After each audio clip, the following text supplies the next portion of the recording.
Welcome to Straight Out of Savannah, Talking with Tammi, a podcast that showcases people you may not know who are choosing to use their gifts to inspire and move the planet.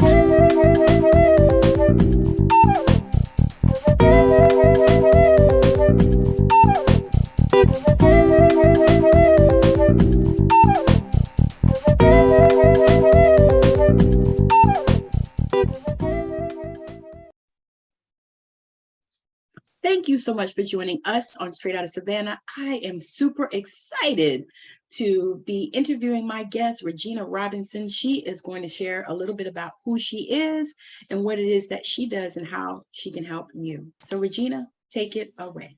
Awesome. I'm excited to be here with you, Tammi. Thank you so much for allowing me to share this platform and to be present with you because you're amazing as well, right? Thank you. All too often we focus on the guest and we forget how great the person who is that is interviewing us.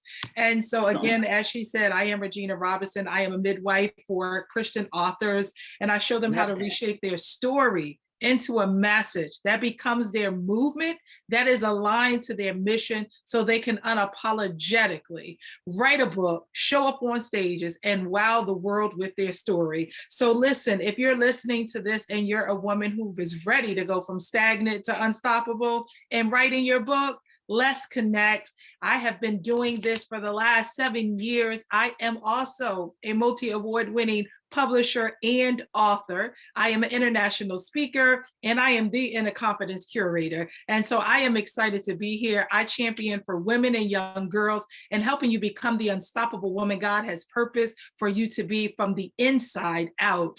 And so let's get ready to have an amazing time. I'm excited to be here, Tammi. I don't want to bore them with all my bio because they will learn about us more as we go through our conversation and our dialogue. Yes, I love it. This is gonna be fun. I am super excited to be here with you because when I looked at some of your stuff on, I think it was LinkedIn, right? Yes, LinkedIn. Some of your stuff, I was like, wow, she is amazing, and all the things that she's doing, especially the running the two businesses. Yes, absolutely. And you still work, right? No, so I'm a full-time entrepreneur. Okay, all 12 right, awesome. years in what? Because they say statistics say businesses fail in the first 5 years. Well, just like I said, that's a myth. That's a statistic. I am 12 years in full-time entrepreneur. Oh, wow. Now, see, that is awesome. That is awesome because the thing is your background, you come from an education background, correct? Yes, absolutely. And that is to be an entrepreneur 12 years in, coming from that background is not that common, is it? No. So I was 9 years in the education arena. I taught high school students. I taught business classes, entrepreneurship. I'm a certified Nifty entrepreneurship teacher. Oh, wow. Okay, and I also taught other business classes. Then I went on to be a college professor as well, where I taught English and business courses. So listen, coming from education to an entrepreneur, most people say, I wanted to become an entrepreneur. I was an entrepreneur part-time as a teacher. And so I was okay with that until my job, the school that I worked at, because I brought a program to their school, lost the funding to run the program anymore. And so I went from overnight being a part-time entrepreneur, full-time educator, to being a full-time entrepreneur. But just like I said, won't he do it? 12 years later, I'm still standing and rocking. Yes, that is, that's amazing, especially with the type of business that you do. Yes. Because it's a certain type of client that you're looking for. Oh, absolutely. Absolutely. So share a little into that.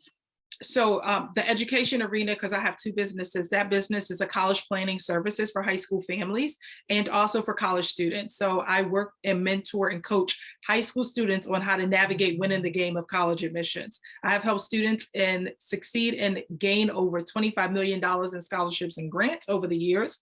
I've worked with hundreds of students over the years, and I've spoken in front of thousands of students over the year to give them the tools and resources to win the game of college admissions. I also coach college students as well, because college is a transition. Students aren't always prepared, and they need someone to mentor and have their hand in this. And so helping students to understand as college students that you don't go to college just to survive. You're there to thrive. You're there to prepare for what you plan to do 4 years from now, not 4 years from now get started, but start as a freshman already creating your plan, creating your network, right? And getting among the people who are going to help you catapult into your next level when those 4 years is over, right? It's not about looking for a job in 4 years. It's about already having a job secured in those 4 years when you walk out of your college or university. That's powerful, because so many people go to college and they're just not, especially young kids. Once you get older and you decide to go back to school, that's a whole different thing. But the young kids, when they start to go, it's like, they think they're going to party, Yeah. Now you want to have fun. You want to have fun, but you want to have a balance, right? You want to have your priorities in order. Yes. And that is something that I know that is so needed in this society, just because of the nature of college and what people, think of it. Yeah, that's amazing. So when you, I was giggling because I thought about that guy that did the college thing, the scandal thing. Oh, yes. When you were talking about what you did, I was like, but you didn't do that. Yes, no. So, that was a huge thing about, I think it was maybe 2 or 3 years ago, kind of like right before COVID hit, it happened, right? And so you have to be willing to, college is a place where you earn your spot. You don't create, you don't buy your spot. You have to be willing to do the work. You have to be academically inclined 9th through 12th grade. You have to make sure you're preparing, taking the right courses, getting the test prep, taking the the SAT and ACT, visiting colleges. Those things are key.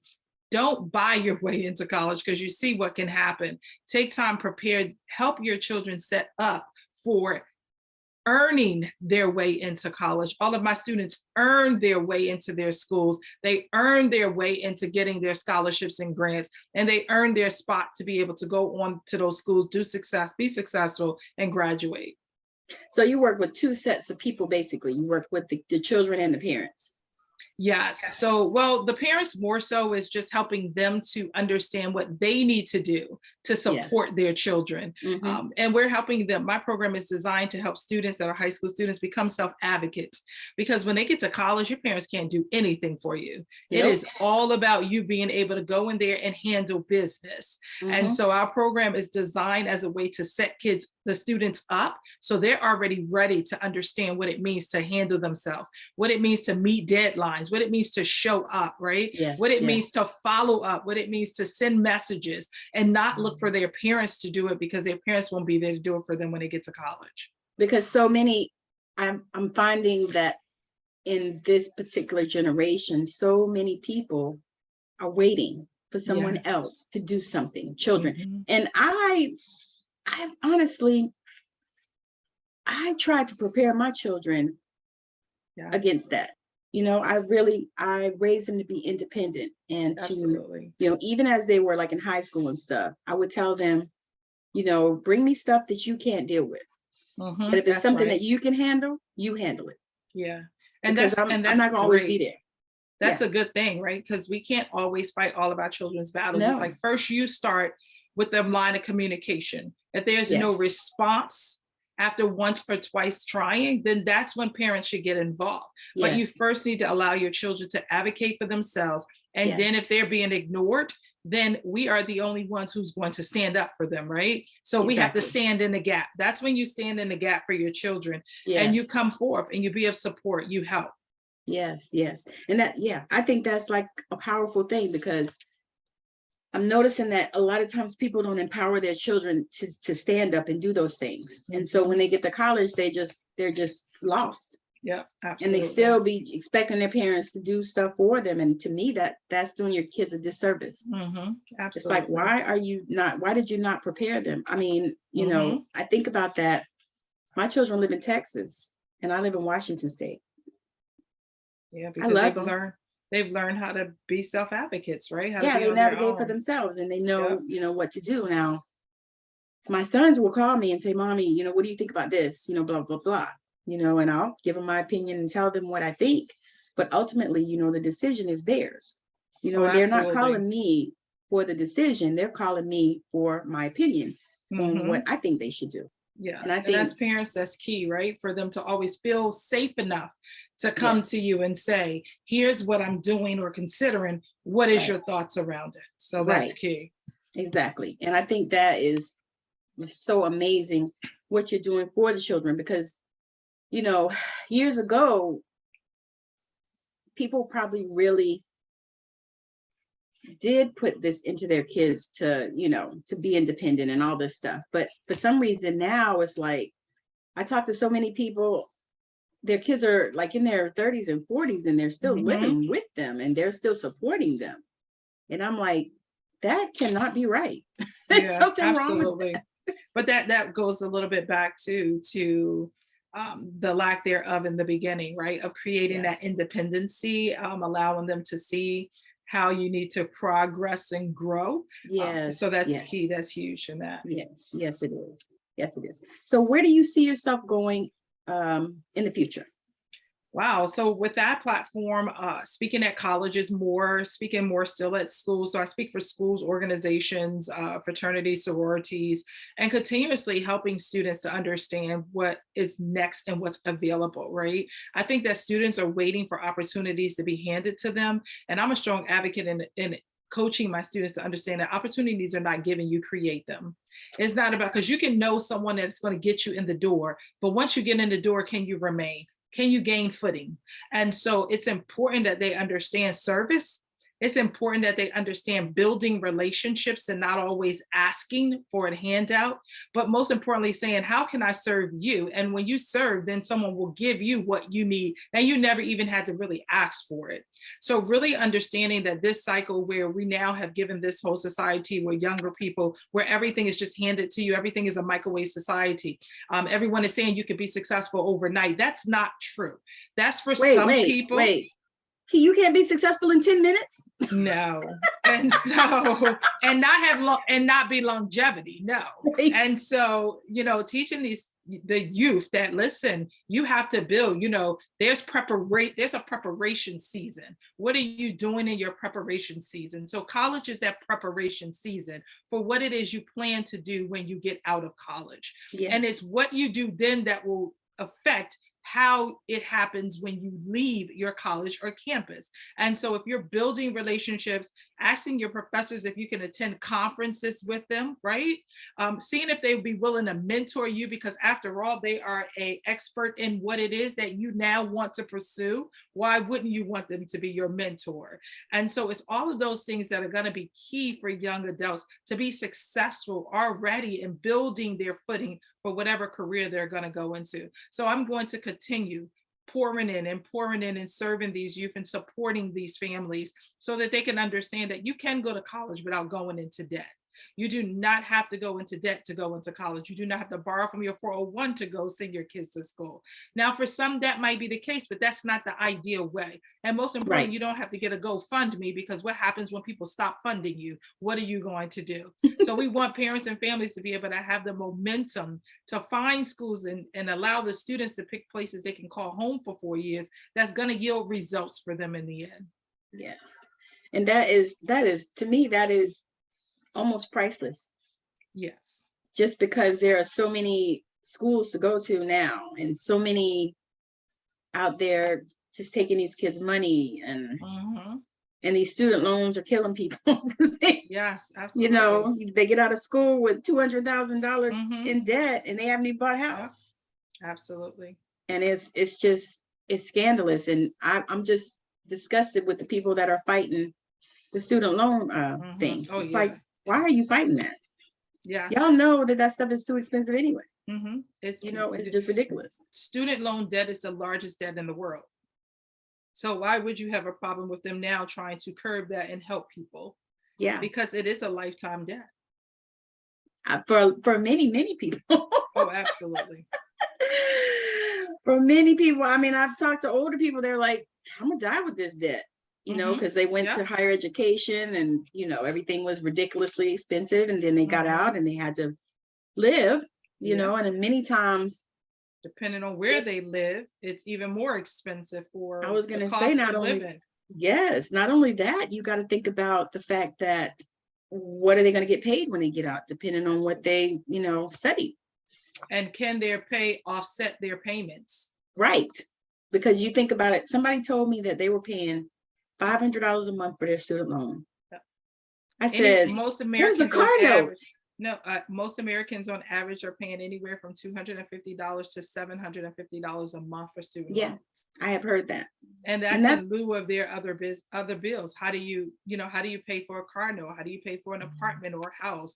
So, excuse me, all of those things come together combined, and it makes it a hardship for most people. Yep, that is so real. Because, you know, the thing is I just don't understand, why do they want to rape the kids before they even can have life? So you know, they start kids off with debt before they even get started with life. Right. And then they're wonder why they're in despair. You know, why these kids are killing themselves and stuff like that because they can't pay student loans. I'm like, that is crazy. Yeah, but that's also too a factor of finding a school where you actually qualify for, so you can get money, so you don't have to borrow debt. This is true. There's factors that lead to decreasing the debt. And then there's also factors that when you're a parent, if you're watching this and you have younger children, if it's possible to start putting $100 to $200 away every month.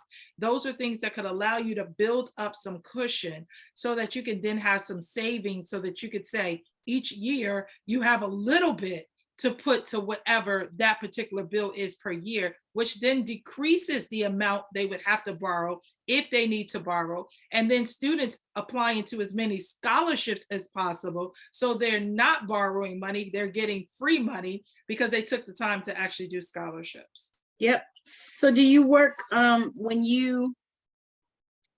what is the ideal age that you like to start working with the children? So we start with students mostly in 10th grade. Okay. 9th grade if they're very mature, but we start in the 10th grade. Okay. That was my question, because I was thinking about that. I was like, you know, what is the best age, you know, because so, I mean, when kids leave middle school into high school. So one thing most middle schools don't talk about or make important is GPA. But when they get to high school in 9th grade, GPA counts, right? But all along before, they didn't even know what GPA acronym meant. Right. So here you are stepping them into the next year. That is all about those transition levels. Here you are transitioning them from 8th to 9th grade, and they have no idea that their GPA now matters. They didn't even know what GPA meant. So then they come to 9th grade with the same habits they had in the 8th grade, for some, which is not really doing well, and for others doing amazing, and they continue to do great. Right. But if you already set the stage for those coming out who don't know and may not be doing all that well, now they can shift gears and change and maybe make a different avenue for themselves in high school so that they can be pushing towards academic success. So do you find that what's the question? The involvement of the parents makes a difference? The culture of, so you should be creating a culture of college, a college culture in your household as early as elementary school. I believe in that. And as they get higher, you increase that culture. And higher, they increase that culture, especially if you're a parent who's been to college. Why not take your kids to your homecoming or another college campus or to visit someone? So you got to start creating that college culture. You got to talk about how your experience was in college, you know, how things were for you. And so for me, I'm very transparent with my daughter about my experience in college, because I want her to understand, I don't want you to take that same trajectory, right? I need you to make this different than the way I did. You know, and I'm even transparent with students when I share, like, here's my college experience. I don't want yours to be the same, but I learned lessons from mine. And so whatever your experience is going to be, you're going to learn lessons from as well. You just have to create your journey. Yes. And then make sure you take every step in your journey and be proud of yourselves. A lot of times kids get overwhelmed, you know, they're away from home for the first time, you know, they're shell-shocked, right? Yes. And so also giving them that experience of being away from home sometime, because when they get to college, if they've been sheltered around you the entire time of their life, and they've never been away from home. When they do, it's a lot. So we do college tours for students, and we take them away overnight, 4 days, right? They're gone 4 days, 3 nights. And so they're in roommates, like they're rooming together, but we're in a hotel. They're rooming together the whole night. They got to get to know new people. That's that first sign of exposure. And the reason why I do that is because that was my first glimmer of hope when I got ready to go to college. My girlfriend came to school with a college tour flyer, and she said we should all go. And I was like, oh yeah, I'm going. Now I didn't know how my mother was going to pay for that. Okay. But I knew I was going on that tour. My mother made it happen. I went on that tour. We had to be roommates with people. We got up, we had to be thin for ourselves. We had to get dressed. We had to get on that bus on time. We had to make sure we were professional when we were on those college campuses. But when I got back, I said, you know what? I know for sure I'm going to college now. And I did whatever it took for me to get to college, because it wasn't easy, because I was a first generation college student. So my parents couldn't help me. I know how to fill out the applications, really. I was winging it. I was figuring it out as I went, because I didn't really have the support of my counselors. Why? It was a lot of students to every counsel, which now is triple of that to every counselor. So they can't even do nothing. You have on average 400 kids to every one guidance counselor. And so that's where I decided, when I started teaching, I realized there were so many other young kids who were me. And I didn't want them to feel like I felt. And that's why I say all the time, Suited for Success, which is my business name, is not a business name or a cliche. It's my testimony. I'm suited. I had to become suited for success. Yes, and I had to do it on my own. And I don't want other students to have to do it on their own. So we equipped them with the tools, the resources, the knowledge, the skills, the know-how to be suited for success, not just through high school, but when you go to college, not just in college, but when you come out of college. Are you ready, and are you suited for success? Oh, that's awesome. So you prepare them for life, basically. Yes. Even though we are preparing them for life. That's what I was going to say. Even though it's a college, it sounds more like a college prep program. Yes, so it is. But it will suit them for success. It'll help them in their life, which is huge. Yes. I think, to me, it feels like to me that it's going to move the needle in the society and help these kids, to also do that for their kids. You know what I mean? Yeah. So like, it's going to, they're going to know that this is a program that their kids need. Mm-hmm. You know what I mean? So it feels like this program will more than likely outlive you. Yes. So that's my goal. I always tell my daughter, you can carry this on when I'm gone. There are other kids who are going to be just like you, who don't have me as a mother, right? But would need you as a mentor in the future. And so she's actually majoring in education as well. Oh, that is so awesome. Yes. Thank God you had a child that listened. Yes, right. And I didn't even tell her, I wanted to kind of stand back, because I didn't want her to feel like I was just pushing her into education, because I was in education.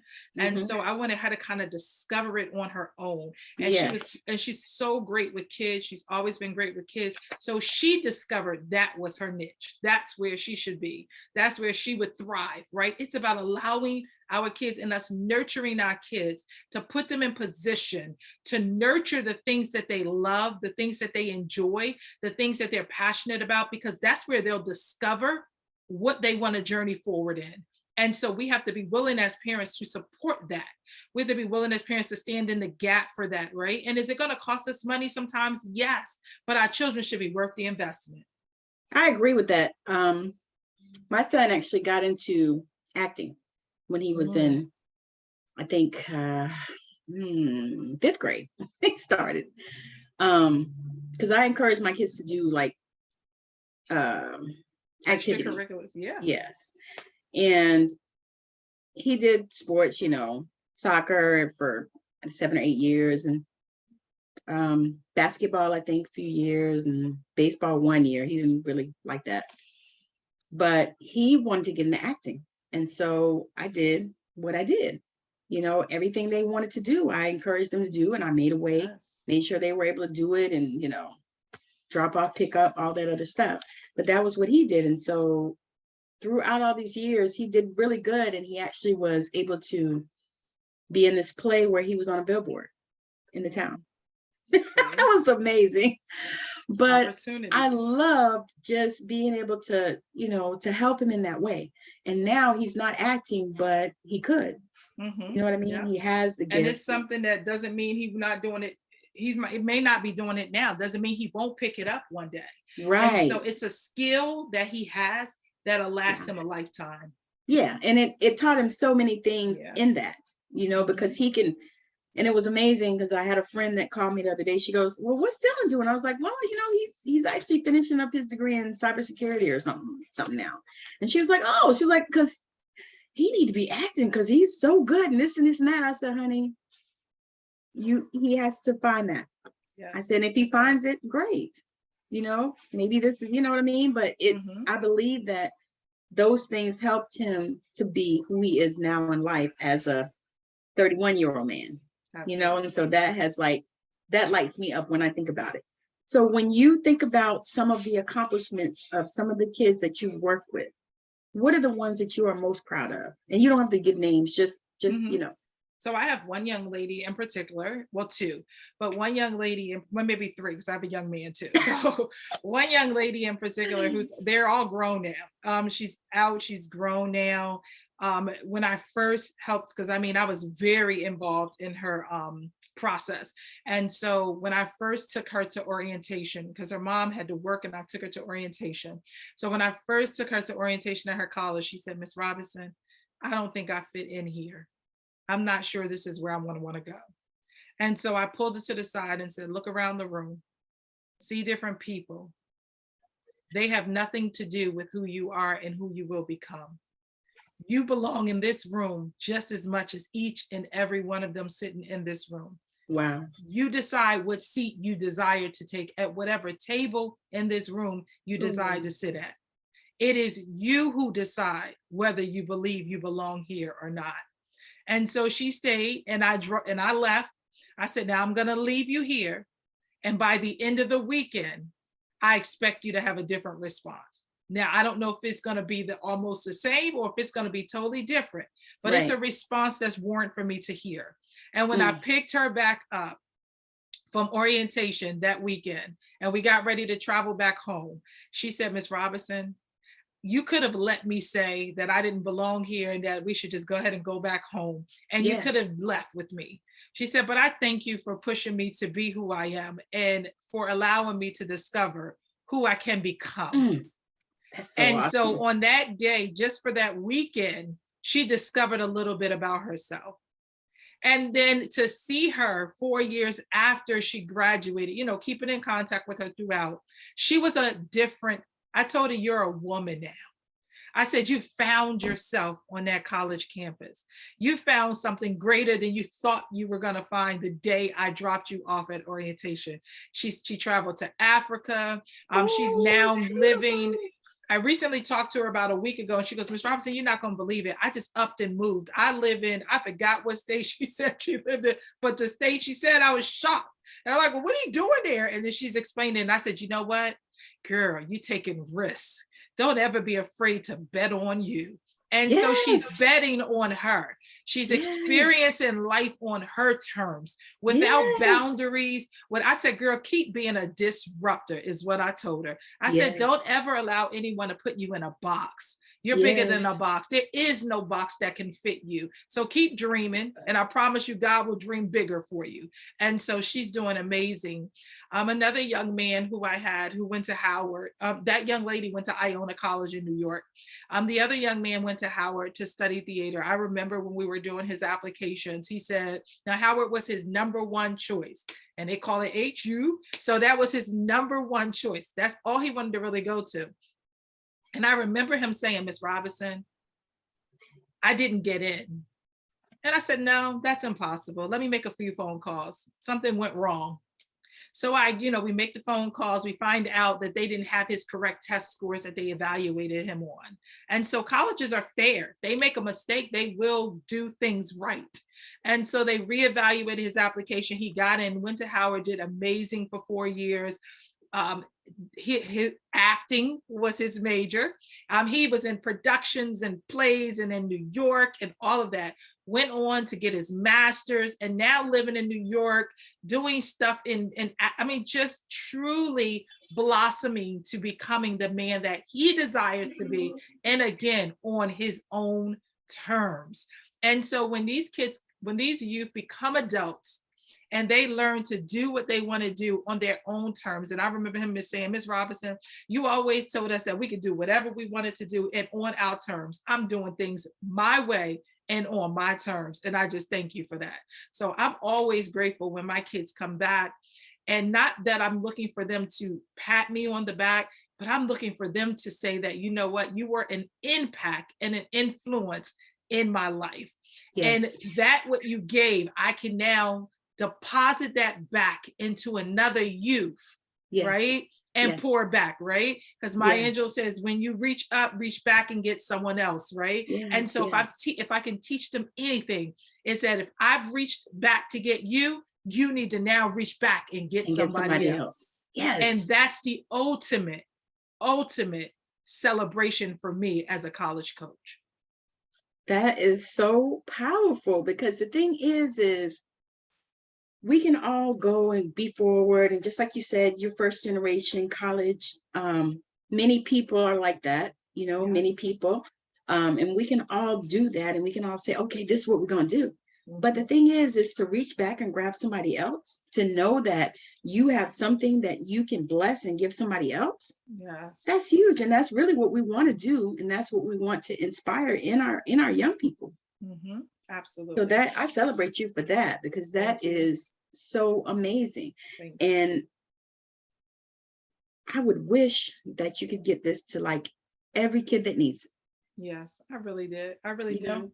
That is my hope and my prayer for you. Yes. Super excited about that. All right. So share a little bit about how the people can connect with you. Absolutely. So we're on all social media. We share college bound tips daily on our social media. And so if you want to learn more about the college admissions process, follow us at S College Bound. And again, that's S College Bound. And we're on Facebook, Instagram, and you can follow us there. And then our website is suited4success.org. And that's just like a business suit with the ED on it, the number numeric 4, success.org. Okay, gotcha. So all of her details also will be in the description, so you can click on it and find her wherever she is. I'm super excited to just be having this conversation, and that we have had this opportunity to do this, because I know that so many people out there need this information, because kids need, they need to go to college. And, the reality is college is super expensive. Yeah. And the other thing is too, to me, this program gets them suited for success. It gets them suited for life. It's not just for college. So that is, to me, so huge about what you're doing. And even the other business, we didn't even really get to talk about that much. Right. This was our college time. Yes. Yes, exactly. So it's like, if you are in this space where, you have kids that are going to college, or maybe you're going to college, you work with adults going to college too, right? So no, I just work with high school students and college students. So yeah. Okay. So if you have a college or a high school student that needs this help, make sure that you reach out to Miss Regina, because she is amazing. I can tell just by the conversation and even the things that she has shared about the people that she has helped. That is like huge. I mean, you can't even put a price on that, I don't think. No, you can't. Because it's priceless. Because if we had, I think about even myself, if I had somebody like Miss Regina at that time when I was looking at schools and stuff like that, I might be in a different spot. Absolutely. Because I did my fair share partying. Yes, me too. That's what you do when you get away from home. Yes, absolutely. So anyway, thank you so much for hanging out with us. And this has been so good. Regina, I appreciate you, and I cannot wait to see what is next on the horizon for you. And also, like I said, I would love to collaborate with you and see how we can also work together as well. Absolutely. But this has been great. So Thank if you. you are watching on any of the platforms where you can watch on YouTube on Move Entertainment, thank you, thank you, thank you. If you are listening on Apple, Spotify, Google, Anchor, any of those platforms, iHeartRadio, Amazon Music, I think it's Listen Now, Radio Breaker, a whole bunch of places where it is. So wherever you listen to your podcast, you can find this one. So we appreciate your time and thank you for even listening and watching. And wherever you are, please subscribe to the channel. So again, thank you for coming. Thank you for joining me, Regina. Thank you for joining us. Thank you. It's been amazing. I absolutely love this time. So again, thank you. And as you go, if you are listening and you decide that you hear something that you really want to reach out to Miss Regina, please do. Reach out to her on any of the sites that she is on. She's amazingly responsive because I reached out to her, I think, on LinkedIn. Yes. And here we are. So again, thank you for joining us. It's been a blast. Thank you. Bye now. Bye-bye. I know you've been blown away with the amazing value here today. Now go out and inspire the planet. And be sure to send us a message when you're ready to come talk about it on Straight Outta Savannah, Talking with Tammi.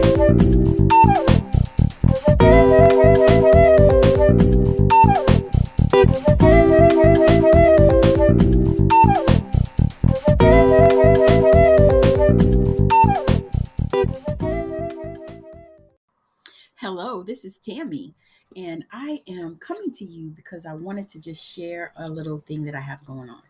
So for people that are looking for healing, you're looking to get help in order to get from a place of being stuck to a place of where you are in flow, I would love it if you would take advantage of my Black Friday, actually birthday Black Friday offer.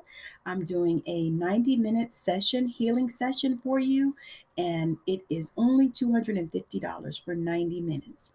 I will probably not offer this again for a long time, but I'm super excited and grateful to share that. So if that is something that you are interested in, reach out to me on whatever platform you are listening to this on. You can find me also on Facebook Messenger. You can also find me on Instagram. You can find me on YouTube. You can also find me on TikTok. So reach out to me wherever you find me, and let's get you booked. Let's get you healed. Thank you so much. Bye.